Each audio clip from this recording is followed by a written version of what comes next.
Hello, എല്ലാവർക്കും നമ്മുടെ ഫാമിലിയിലോട്ട് സ്വാഗതം. ഇന്ന് ചെമ്പരത്തി സ്ക്വാഷ് എങ്ങനെ ഉണ്ടാക്കാമെന്നുള്ള വീഡിയോ ആണ്. ഞാൻ കഴിഞ്ഞ വ്ളോഗിൽ പറഞ്ഞിട്ടുണ്ടായിരുന്നല്ലോ. അതിന് വേണ്ടി നമ്മൾ 15ഓളം ചെമ്പരത്തിപ്പൂ പൊട്ടിച്ചിട്ടുണ്ടായിരുന്നു. അതൊരു കോപ്പയിലേക്ക് ആക്കി, അതായത് ഇത്തിരി കുഴിയുള്ള പാത്രത്തിലേക്കൊക്കെ ആക്കി നമുക്ക് ഒരു 2 ഗ്ലാസ് വെള്ളം ഒഴിച്ചിട്ട്, അല്ലെങ്കിൽ 2-3 ഗ്ലാസ് വെള്ളം ഒഴിക്കാം. നന്നായിട്ട് തിളപ്പിക്കുമ്പോൾ ഈ പൂവിൻ്റെ കളറൊക്കെ ഇങ്ങനെ മാറി ഇരിക്കും.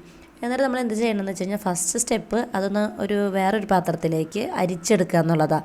അതിൻ്റെ പൂമ്പൊടിയൊന്നും ആവാണ്ട്, പൂമ്പൊടിയൊക്കെ പൊട്ടിച്ച് കളഞ്ഞിട്ട് വേണം നമ്മൾ ഈ തിളപ്പിക്കാൻ വേണ്ടി. അല്ലെങ്കിൽ ചിലപ്പോൾ ചെറിയ ഇത്തിരി വലിയ ഓട്ടയുള്ള അരിപ്പൊക്കെ ആണെങ്കിൽ അത് അതിലേക്ക് പോകാനായിട്ട് സാധ്യതയുണ്ട്. അപ്പോൾ ഞാൻ അതേ 2 പ്രാവശ്യം അരിച്ച് ഇപ്പോൾ നല്ല റെഡ് കളർ വാട്ടറായിട്ട് ഇരിക്കുന്നുണ്ട്. ഇനി നമുക്ക് വേണ്ടത് ഒരു മീഡിയം വലിപ്പമുള്ള ഇഞ്ചി വേണം. അത് തൊലി കളഞ്ഞ് നമ്മൾ അതിൻ്റെ നീരെടുക്കണം. അപ്പോൾ അതിൻ്റെ അതിൻ്റെ ഇഞ്ചിയും കൂടി ഒരു ഫ്ലേവർ വന്നു കഴിഞ്ഞാൽ ഭയങ്കര രസമാണ് നമ്മുടെ സ്ക്വാഷിന്. പിന്നെ നമുക്ക് ചെറുനാരങ്ങയുടെ നീരും വേണേ. അപ്പോൾ ഞാനിപ്പം ചതച്ചെടുക്കണേക്കാളും നല്ലത് നമ്മൾ മിക്സിയിൽ ജാറിലിട്ടിട്ട് ഒന്ന് കറക്കിയെടുത്ത് കഴിഞ്ഞാൽ ഇത്തിരി നീര് കിട്ടുമല്ലോ. അപ്പോൾ ഞാൻ ശകലം വെള്ളം കൂടി ചേർത്ത് മിക്സിയുടെ ജാറിൽ ഒന്ന് അരച്ചെടുക്കാൻ പോവുകയാണേ. ഞാൻ അതേ ഇഞ്ചി അരച്ചെടുത്ത് കൊണ്ടുവന്നിട്ടുണ്ട്. ഇനി ഇതേ അരിപ്പ് വെച്ച് നമ്മൾ അതിൻ്റെ നീര് അതിലേക്ക് നേരെ ഒഴിക്കുകയാണ്. ചെമ്പരത്തിപ്പൂ കുറച്ചും കൂടി നേരിട്ടിട്ട് ഇങ്ങനെയൊക്കെ തിളപ്പിച്ച് കഴിഞ്ഞാൽ ഒരു ജെൽ കൺസിസ്റ്റൻസി ആയി കഴിഞ്ഞാൽ നമുക്ക് ഈ കണ്ടീഷണർ പോലെ ഉപയോഗിക്കാനും നല്ലതാണ് കേട്ടോ. അപ്പോൾ ചെമ്പരത്തിപ്പൂ കൊണ്ട് പല ഗുണങ്ങളുണ്ട്. ഇപ്പം ഇങ്ങനെ നമുക്ക് സ്ക്വാഷ് ചെയ്തൊക്കെ ഉണ്ടാക്കി വെച്ച് കഴിഞ്ഞാൽ കുറേ നാൾ കേടുകൂടാതെ ഇരിക്കും. ഫ്രിഡ്ജിൽ വെക്കണമെന്ന് മാത്രം. പുറത്ത് വെച്ച് കഴിഞ്ഞാൽ അതൊരു ഗ്യാസൊക്കെ കയറി ഒരു പുളിപ്പ് പോലെയൊക്കെ വരും.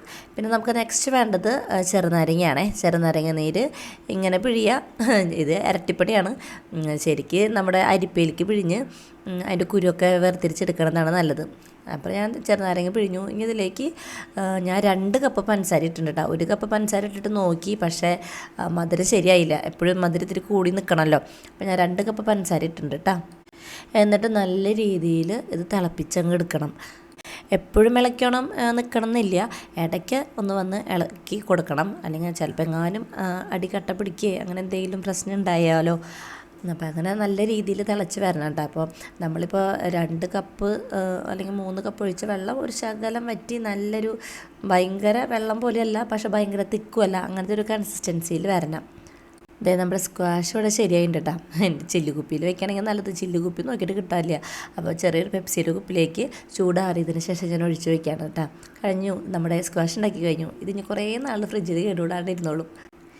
ഇനി ഇതേ കുടിച്ചും കൂടിയും കാട്ടിത്തരാം. അതിന് കുറച്ച് നമുക്ക് ഗ്ലാസ്സിലേക്ക് ഒഴിച്ചിട്ട് ബാക്കി വെള്ളം ഒഴിക്കുക. പിന്നെ പഞ്ചസാര ഒന്നും ഇടണ്ട, ഓൾറെഡി പഞ്ചസാര ഒക്കെ ഉണ്ടാവും. അപ്പോൾ ഞാൻ അതുകൊണ്ട് കുടിക്കാൻ കൊടുത്തു. അപ്പോൾ എല്ലാവർക്കും ഇഷ്ടമായ ചെമ്പരത്തിപ്പൂവൊക്കെ എന്താ സുഖമായിട്ട് നമ്മുടെ വീടിൻ്റെ അടുത്തു നിന്നൊക്കെ കിട്ടും. അപ്പോൾ എല്ലാവരും ഉണ്ടാക്കി നോക്കിയിട്ട് അഭിപ്രായം പറഞ്ഞോളൂ കേട്ടോ. അപ്പോൾ ഇഷ്ടമായ എൻ്റെ വീഡിയോ ലൈക്ക് ചെയ്യണേ. അപ്പോൾ എല്ലാവർക്കും ടാറ്റ ബൈ. എല്ലാവരും ഹാപ്പി ആയിട്ടിരിക്കുക. ബൈ.